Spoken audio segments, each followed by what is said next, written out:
concerne les casques rouges, je ne sais pas si on va passer un film d'abord ou pas.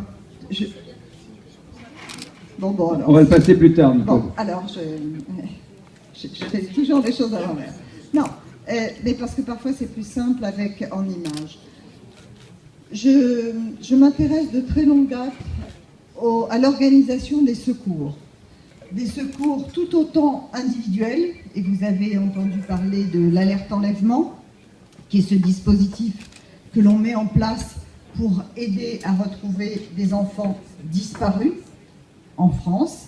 Je me suis inspirée d'un modèle américain-canadien pour le faire. Donc sur le modèle de l'alerte enlèvement, qui aide donc à organiser les secours en faveur d'une personne, mon idée, mon objectif, et je dirais même mon idéal, c'est de faire en sorte que tous les moyens dont nous disposons, en termes humains, matériels, technologiques, etc., soient bien mis à profit au moment des catastrophes naturelles. Je cite un exemple que vous verrez en image tout à l'heure.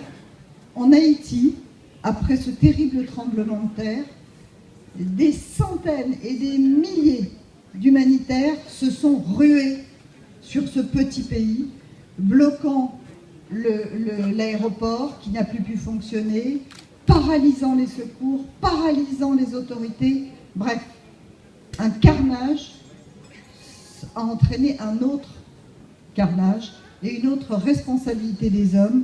Tous ont voulu aider, mais aucun appui, aucun n'a su.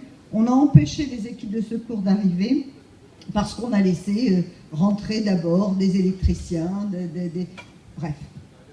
Je dis et je plaide depuis des années pour que, à l'échelle de l'ONU, qui est donc une échelle d'impartialité et d'universalité, on crée un état-major de coordination de l'action humanitaire.